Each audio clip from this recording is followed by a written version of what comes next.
நேரமாச்சு, சாப்பிடுங்க. எனக்கு சாப்பாடு வேண்டாம், மனசு சரி.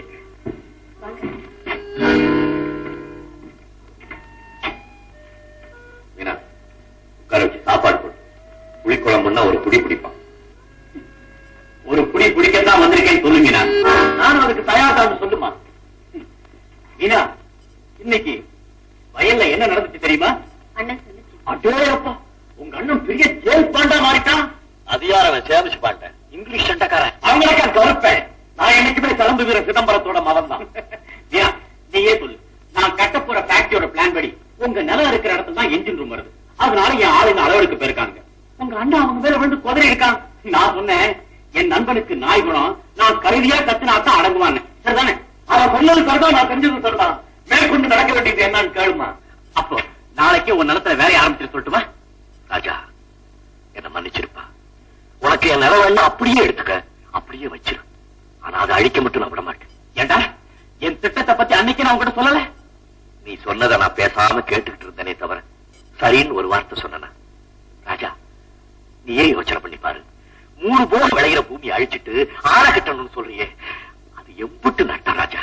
அந்த நஷ்டத்துக்கு உனக்கு எவ்வளவு பணம் வேணும்? நான் தரேன். எனக்கு ரிப்போர்ட், எனக்கு பணம் கொடுக்கலாம். பணக்கார பையன் காமிச்சுட்டான் பத்தியா? அதெல்லாம் பேசாது. இப்ப நீ என்ன சொல்ற? நான் என்ன ராஜா சொல்றது? என்னத்தை சொல்றேன் ராஜா? இப்ப நீ கேட்கறிய அந்த நிலம், அதுவே உங்க அப்பா எங்க அப்பாவுக்கு பிச்சை போட்ட நிலம் தானே ராஜா? உனக்கு ஞாபகம் இருக்கா? சின்ன பிள்ளையா இருக்கும் போது மாங்காய் பொறுக்கிறதுக்காக நீ ஆத்தோரத்துக்கு போன. கால் வலிக்கு ஆத்து வெள்ளத்துக்குள்ள விழுந்துட்டேன். உன்னை காப்பாத்துறதுக்காக நான் ஆத்துல குதிச்சேன். ஆனா உன்னை காப்பாத்தினே தவிர என்ன நான் காப்பாத்திக்க முடியல. நான் செத்து போயிட்டதா நினைச்சேன். உங்க அப்பா எங்க அப்பாவை கூப்பிட்டு நிலத்தை தானமா கொடுத்தாரு. நான் புழைச்சு வந்து உங்க அப்பாவை பார்த்து ராஜாவை காப்பாத்துறதுக்காக நிலம் தானம் வேணாம், நீங்களே எடுத்துக்கங்கன்னு சொன்னேன். உங்க அப்பா கேட்கல. கொடுத்த நிலம் கொடுத்ததுதான் சொல்லிட்டாரு. நானும் எங்க அப்பாவும் அப்பதான் அந்த நிலத்தை பாடுபட்ட ராஜா.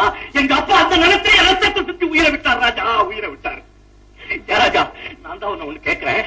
கிராமத்தில் இருக்கிற விவசாயிக்கெல்லாம் வேலை இல்லாம ஆலையை கட்டி எங்க வெளியில இருக்கிற வெட்டி பசங்களை எல்லாம் கூட்டிட்டு வந்து இச்ச வேலை கொடுக்கணும்னு சொல்றீங்க. பட்டத்துல வேற காலி இடம் கிடையாது, அங்க உங்களுடைய ஆலையை கட்டக்கூடாது. அதுக்காக நல்லா விளையிற நஞ்சையெல்லாம் அழிக்கணும்னு சொல்றியா? சொல்லு ராஜா, சொல்லு. செல்லும் உன் உலகம் ரொம்ப சின்னதுரா. எதையுமே விரிவா சிந்திச்சு பார்க்கக்கூடிய திறமை உனக்கு இல்லை. பாவம், உன்னால அது முடியவும் முடியாது. இந்த கிராமம் நல்லா இருக்கிறது போதும்னு நீ நினைக்கிற. ஆனா அது இன்னமும் நல்லா இருக்கணுங்கிறதுக்காக புது புது திட்டங்களை நான் போட்டு வச்சிருக்கிறேன். நான் பிறந்த இந்த சின்ன கிராமம் ஒரு பெரிய பட்டணமா மாறணும்னு கனவு கட்டுக்கிட்டு இருக்கேன்டா.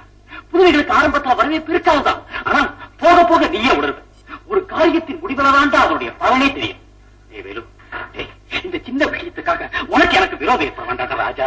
ராஜா, நானும் அதே தாண்டா சொல்றேன். இந்த சின்ன காரியத்துக்காக நம்ம பெரிய தலையில கெட்டு போக முடியாது. செஞ்சிடாதடா. என்ன பொறுத்த வரைக்கும் இது சின்ன காரியம் இல்லடா.